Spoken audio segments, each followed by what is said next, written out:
मूकं करोति वाचालं पंगुं लंघयते गिरिं यत्कृपात्तमहं वन्दे परमानन्दमाधवम्। श्रीमन्मदनगोपालं वृन्दारण्यपुरन्दरं श्रीगोविन्दं प्रपद्येऽहं दीनानुग्रहकालकम्।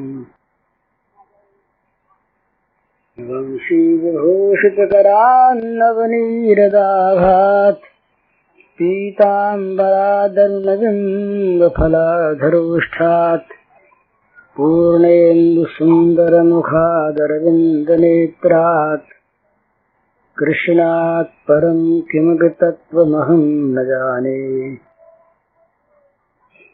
नवजलधरवर्णं चम्पकोद्भासिकर्णं विकसितनलिनास्यं स्फुरन्मन्दहास्यं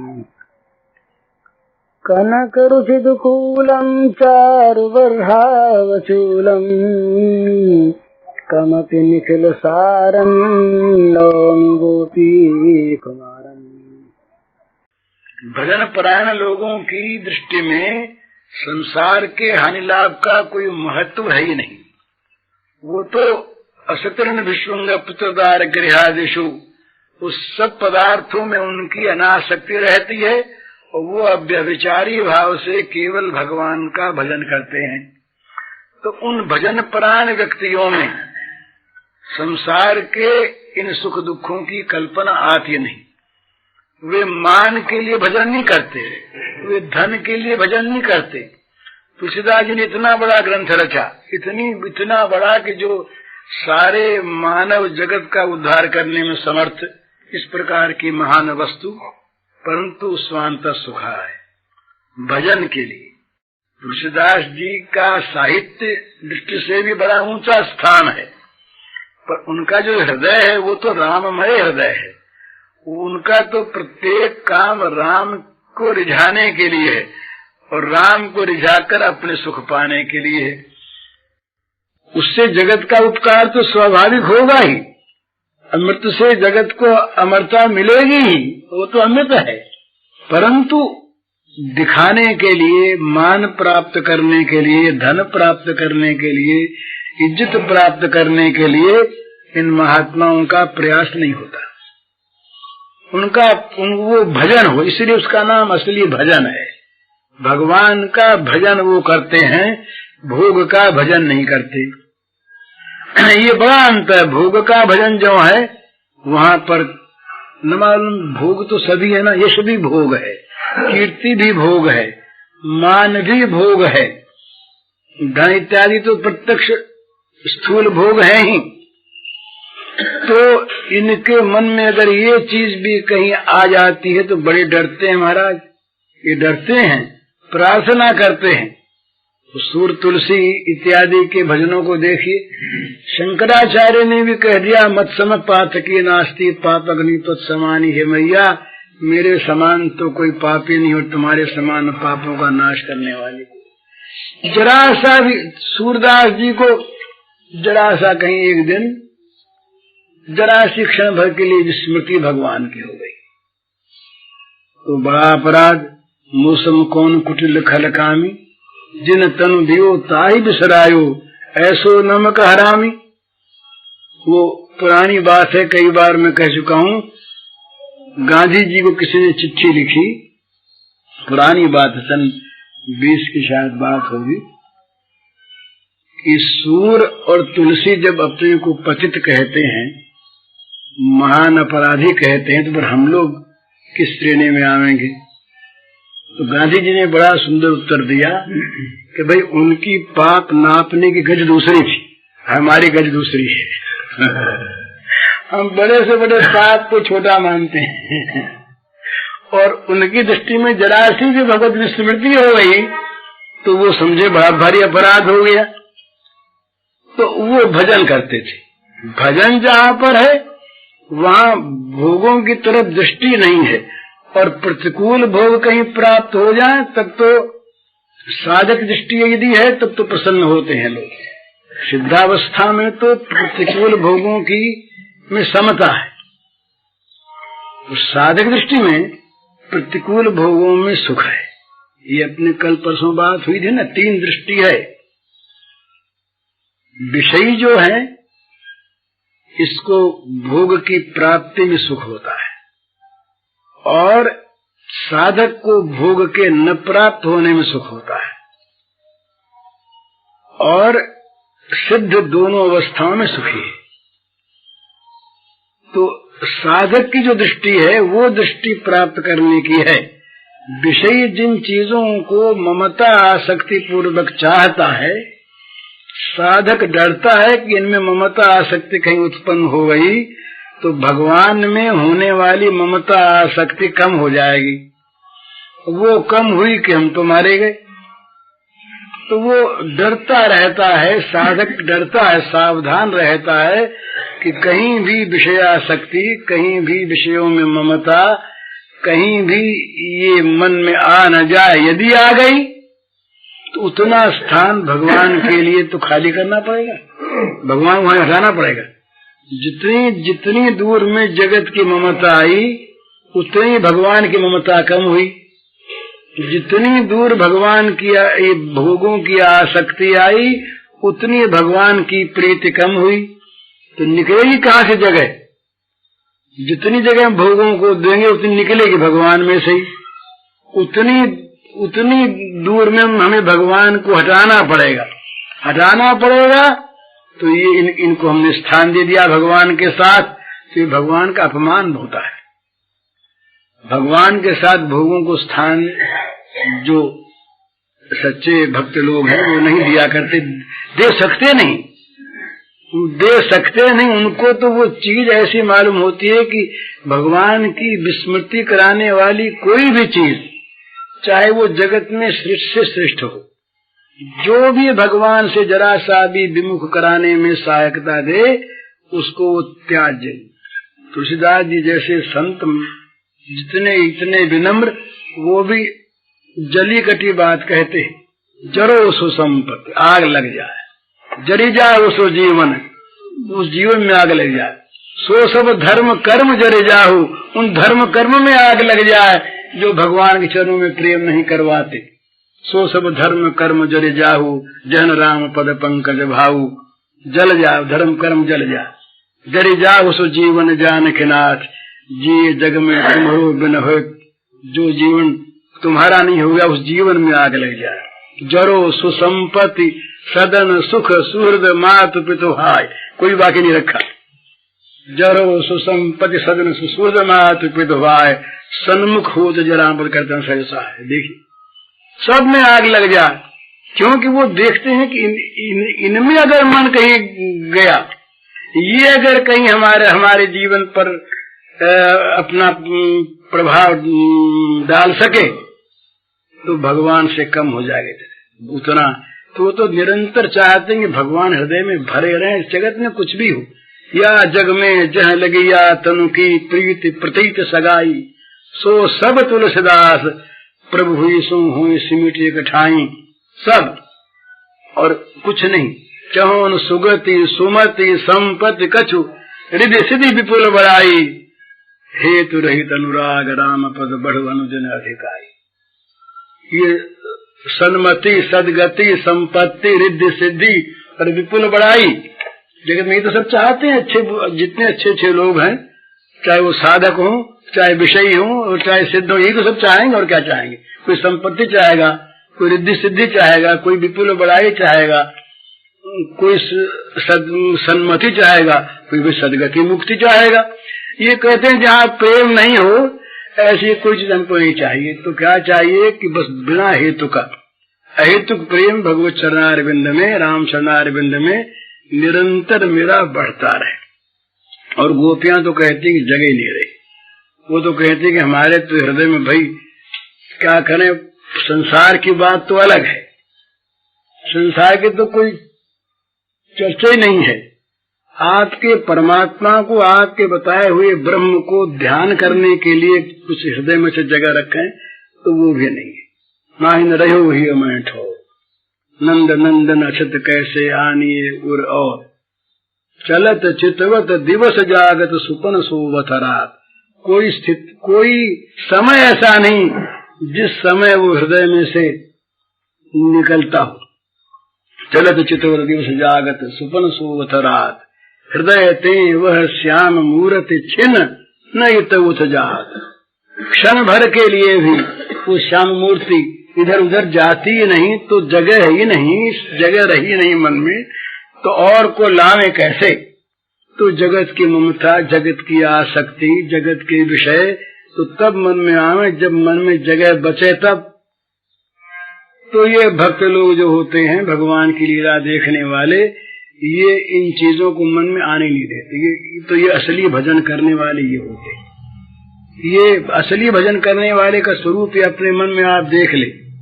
अगर इन द्वंद्वों का असर होता है और इन द्वंद्वों को लेकर के हम हर्ष और उद्वेग को प्राप्त होते हैं, तो समझना चाहिए कि भगवान का असली भजन नहीं हो रहा है, कमी है।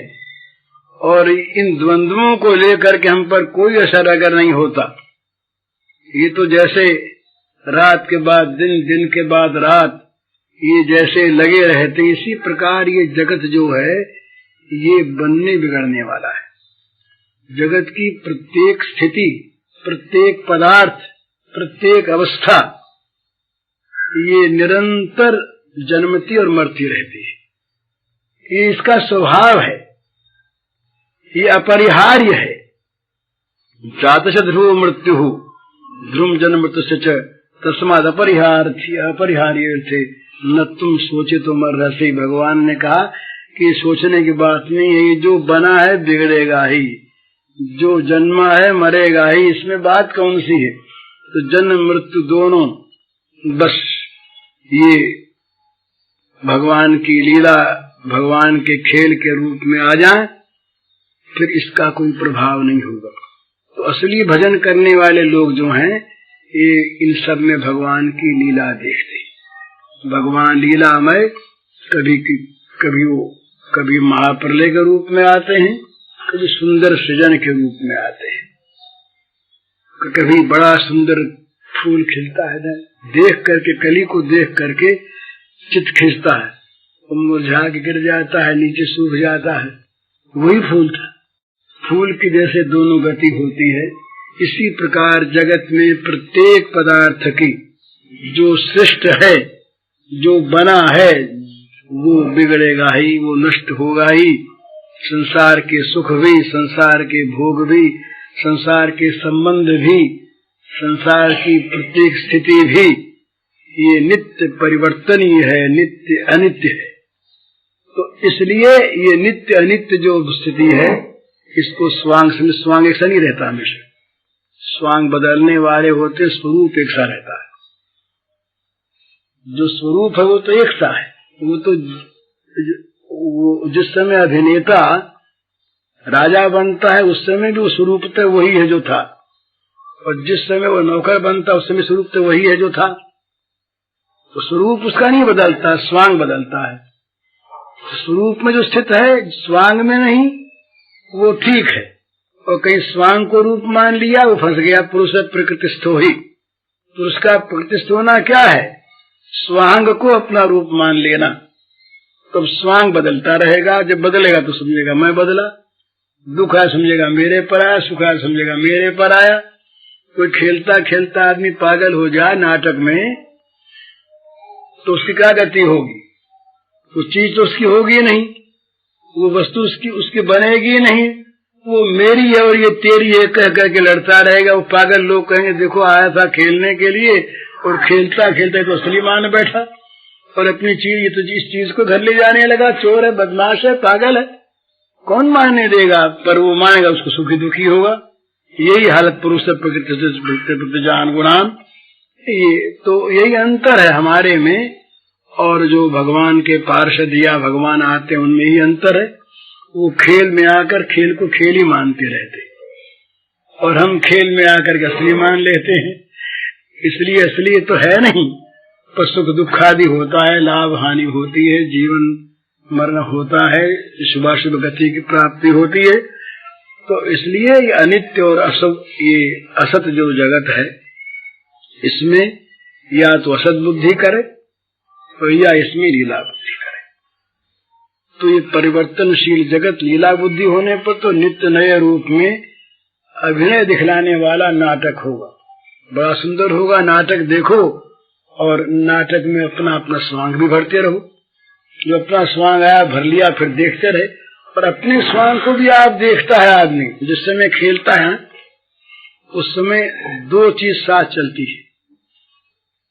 स्थूल में तो उसका बाहरी अभिनय चलता है, और सूक्ष्म भाव में वो निरंतर सावधान रहता है कहीं खेल बिगड़ तो नहीं रहा है, कहीं एक्टिंग में कोई ऐसी गलती न हो जाए कि जहाँ रोना है वहाँ जरा सी हंसी आ जाए, बिगड़ गया ना खेल। जहाँ रोना है, जहाँ क्रोध का एक्टिंग है, वहाँ कहीं दूसरी चीज मन में आ जाए तो देखने वाले क्या देखेंगे, ठीक खेल खेला नहीं। खेल को देखने वाले खेल न समझ पावे तब असली खेल है, और खेल को देखने वाले खेल समझ लें तो लोग कहेंगे कि ये ठीक नहीं, ये अच्छा खेलने वाला नहीं है। अच्छा खेलने वाला ऐसा खेलता है कि उसको देखने वाले उसको असली समझ लेते हैं। इसी को भगवान ने कहा समाचर तदर्थम कर्म कौन्तेय मुक्त संग समाचर। कर्म करो भली भांति करो, पर आसक्ति को छोड़कर भगवान के लिए करो, ये लीला। पर आसक्ति युक्त अपने लिए करें, ये लीला नहीं, ये बंधन। तो कैसे बंधन होगा, वो छूटेगा नहीं। यज्ञ अर्थात कर्मणु नेत्र लोकोयम कर्म बंधन। जो कर्म यज्ञार्थ नहीं होते, भगवदर्थ नहीं होते, वे सारे कर्म बांधने वाले होते। इसलिए कर्म तो करो और भली भांति करो, पर आसक्ति को छोड़कर तदर्थम उस भगवान के लिए करो, तो कर्म बंधन कारक नहीं होंगे। बंधन कारक जो कर्म नहीं होंगे, बस वही कर्म भगवान की पूजा बन जाएंगे, वही कर्म भगवान के का लीलाभिनय बन जाएंगे। वो कर्म फिर अपने को भी सुखी करने वाले होंगे। वो कर्मों का फिर दृष्टा रहेगा ना। एक तो होता है कर्म में आसक्त होकर कर्ता बनकर, और एक कर्म होता है दृष्टा बनकर। तो दृष्टा केवल उस अद्वैत वेदांत में नहीं होता है, यहाँ भी होता है। यहाँ कैसे होता है कि मैं भगवान की पूजा कर रहा हूँ। जब अपने स्वकर्मणा तमभ्यर्च्य होता है ना, प्रत्येक कर्म के द्वारा भगवान की जब पूजा होती है, तो प्रत्येक कर्म करने वाला सावधान रहता है कि भगवान की पूजा की जगह कहीं भोग दृष्टि तो नहीं आ गई। स्वयं खाता है और भगवान की पूजा करता है। समर्पित कर्म यही होते हैं। स्वाद के लिए नहीं खाता, पूजा के लिए खाता है। सजावट के लिए कपड़ा नहीं पहनता, पूजा के लिए पहनता है। धन कमाने के लिए व्यापार नहीं करता, भगवान की पूजा के लिए करता है। तो जो प्रत्येक समय सावधान रहता है कि मेरी जो पूजा की भावना है, ये कहीं भोग की भावना में न परिणत हो जाए, यहाँ भी वो दृष्टा है। यहाँ भी वो दो स्थूल दृष्टि से वो खा रहा है, सूक्ष्म दृष्टि से वो भगवान की पूजा कर रहा है। खाता क्यों है? भगवान की पूजा कर। ये दर्शनासी तत्कुरुष मदर्पणम, जो खाओ वो भी हमारे अर्पण करो। तो इस प्रकार से भगवान की लीला जगत को मान लेने पर सुख दुख आदि द्वंद्वों से चित्त हमारा हट जाएगा, और इसका परिणाम तो यहाँ सुख तो है ही, कि द्वंद्व ही तो दुखमय। सुख आया तो फिर दुख आवेगा ही, रात आई तो फिर दिन आवेगा ही, दिन आई तो फिर रात आवेगा ही, और नहीं तो फिर सारे द्वंद्वों में भगवान की लीला, और हम देखने वाले मजे में देखते रहें और आनंदित होते रहें। न पाप आवेगा न ताप आवेगा, मौज की मौज रही। हरयो हिया महथोर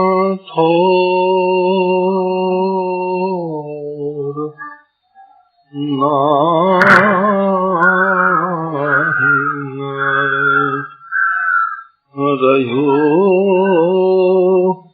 हिया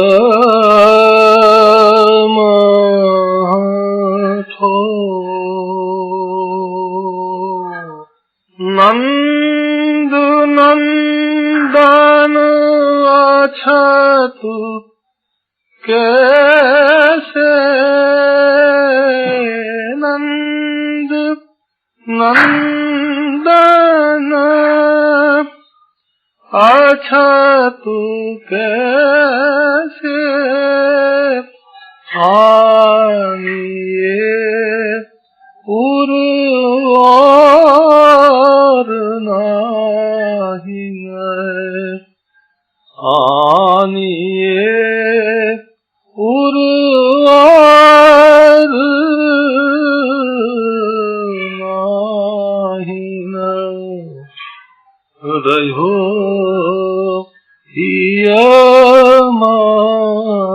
ठोर नाही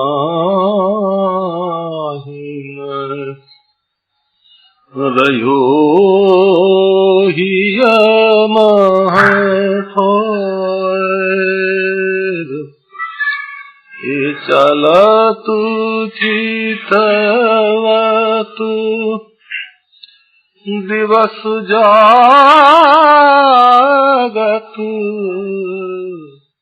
सुपन सोवत रात हे चला तू चितवत दिवस जागत सुपन सोवत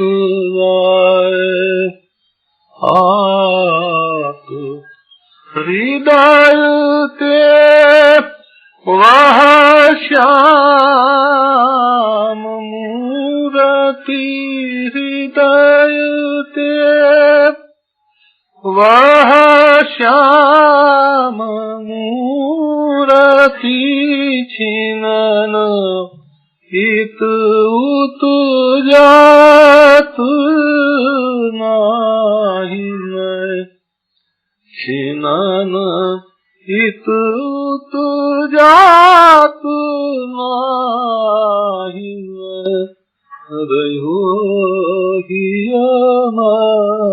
ठोर नाही रहो ठोर कहा तू कथा अनेक ऊधो लोक लाज दिखा कहा तू कथा अनेक ऊधो लोक लाज दिखाए कहा करो तन प्रेम पूरन कहा करो तन प्रेम पूरन घटन सिंधु समात नाही घटन सिंधु समात नाही रहो ठोर नाही रहो ठोर श्याम गात सरोज आनन ललित गति मृदुहा श्याम गात सरोज आनन ललित गति मृदुहा सूर ऐसे रूप कारण सूर ऐसे रूप कारण मरत लोचन प्यास नाही मरत लोचन प्यास नाही रहो हिय महथोर नाही रहो हिय महथोर नंद नंदन अछत कैसे नंद नंदन अछत कैसे आनिए उर्वरनाइन आनिए उर्वरनाइन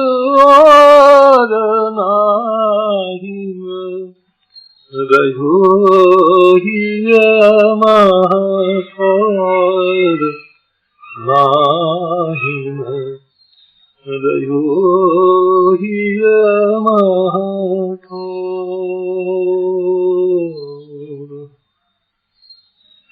त्रिविधं नरकस्येदं द्वारन्नाशनमात्मनः कामः क्रोधः तथा लोभः तस्मात् एतत्त्रयं त्यजेत्। तीन बड़ा दोष है, कामना, क्रोध और लोभ। यह आत्मा का पतन करने वाला है, नरक में गिराने वाला है। तस्मात् एतत्त्रयं त्यजेत्। तात तीन है प्रबल खल, काम, क्रोध और लोभ। ये तीन जो है प्रबल खल है। तो कोई में कामना की अधिकता हुआ है, कोई में क्रोध की हुआ है, कोई में लोभ की हुआ है, कोई में तीनों की तीनों मिला सन्निपात हो बात पित्त कफ तीनों बढ़ जाए तो सन्निपात है। तो बात पित्त कफ है तीनों है, तो तीनों बढ़ जाए तो आँख को शमन करना। आँख को शमन करना जो है जिको ही असली साधना है। आँख को शमन नहीं हुआ है तो बाहर की ओर साधना करनी, साधना उत्तम है, तो को विरोध नहीं है, तो आँख शमन की विशेष चेष्टा करनी है। तो नया नया रोगा का अंकुर पैदा कर वो रहेगा, दवाई लिया आप तो कुपथ कर वो खा तो दवाई भी तुम्हें काम करे, कुपथ तुम्हें बिगाड़ कर दे। तो ये जो तीन है सो कुपथ का मूल है। सारी कुपथ की बात आँख से पैदा हुआ। सारा जीवन का अनाचार, अत्याचार जितना पैदा हुआ सब तीन से। तीनों को शमन करेगा भगवान की कृपा पर, भगवान के बल पर विश्वास कर और आँख शमन। आपकी तरफ से जानबूझ कर कोई ने भी दुख न दे, ऐसा तो कोई को करे।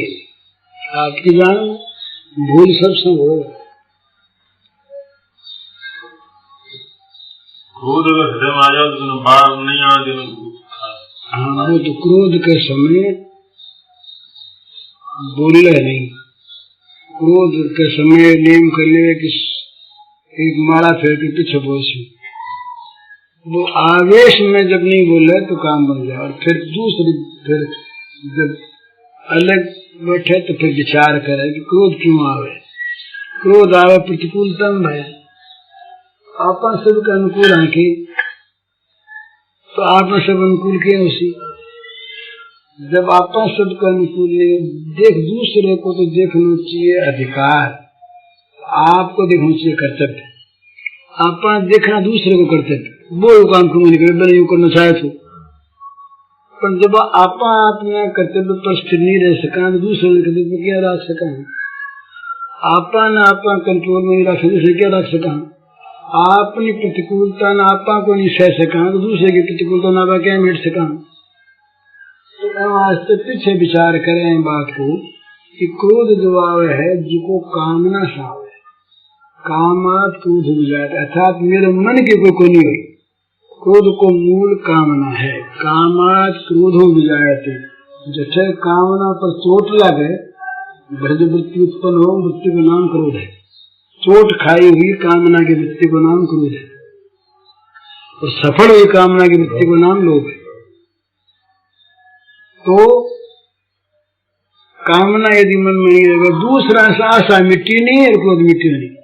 दूसरी स्थिति से, दूसरे आदमी से, दूसरे पदार्थ से, दूसरा आशा मिट्टी और क्रोध मिट्टी। आपका एक आशा, एक एक्सपेक्टेशन जनक है, एक्सपेक्टेशन आनंद करनी चाहिए, एक प्रतीक्षा की भावना आज जब तक है तब तक क्रोध मिटना मुश्किल। तो या तो फिर क्षमा की भावना बहुत जागृत हो जाए तो क्रोध मिट जाए, या आशा छोड़ दे क्रोध मिट जाए, या प्रतिकूलता में भगवान की दया मान ली तो क्रोध मिट जाएगा। मामूली क्रोध मिटाने के तो दो तरीका है। स्थूल तो अत्यंत क्रोध आया जब क्रोध की क्रिया नहीं करेंगे, नियम कर लेंगे।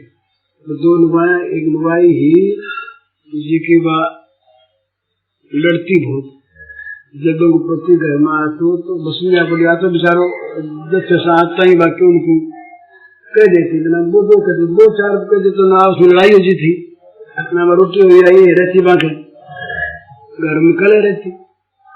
तो पड़ोसन के गई, पड़ोसन के देखो बैठा तो बहुत आनंद, बढ़ तो बड़ो प्रेम है, न खाना तो बड़ो आनंद मिलता, रात दिन रो हमारे कलर की बात है। तो बोले मैं दवाई लूं, मैं दवाई लूं, तो बोले बात दवाई में नहीं दे, तो ले जा दवाई, तो बोतल में दवाई भरती। देखो कि देख आज तेरे पति आ रहा है, पति आने की टीम पर तो पहले से ही दवाई मुंह में गिर ली, और मैंने ना तो गिट्टी ना थूकी, घंटा आधी घंटा रह देगी दवाई ने तो ठीक हो जिसी तरह दवाई असर कर दी, बोले ठीक है। तो अब पति आने के पहली दवाई मुंडे में ले ही ली, लेकिन ना गिट ना थूका मुंह भरी, पति आए आज बाकी क्यों को नहीं बोली, जना वो शांत थे, बोले आज तो भाई बहुत अच्छी बात, आज तो बोली ही को नहीं। अब वो दूसरा नहीं बोले, ना बोले भाई तुम क्या करे, मेरी भूल, तुम बेचारी रात दिन काम करे, थकाई रब है, मेरे से कोई बात कर मैं खिंची तो जना तुम आप ही खिंचती, मेरी भूल। जब आदमी आपकी भूल माने ना दूसरा आदमी खिल हो गया ना, बापा बोल बोली नहीं थारी भूल को नहीं मेरी भूल ही, मैं आते ही सारे गले पर खिंचता ही, बोल नहीं भाई तेरी भूल को नहीं मेरी भूल, दोनों राजी होगा, राजी हुआ ना, वो खूब मजे में खाया पियो पापा उसने कहने बातें दवाई तो भाई बहुत काम करो, फिर दे मना आज दे 5-7 दिन तक दवाई, बड़ो प्रेम आपस में हो, बोलना हुआ, क्रोध की क्रिया तो बोलना हुआ, तो उनको नहीं प्रेम हो। जब बाबूली एक दिन जाकर कहीं दवाई लेना हूँ, उन्होंने बताई देनी दवाई, तो बोला थोड़ा गुस्सों का सुकून सब प्रेम बोला प्रेम, तो मेरे दवाई वाई क्यों गई थी, मैं तो पानी भर दिए थे, बात इतनी थी कि तू बोल रहा नहीं, तो ना थूका ना गिटे ना धोर बोलो वही बोले जा को नहीं, तो न बोल न दवाई तू बोली को नहीं प्रेम,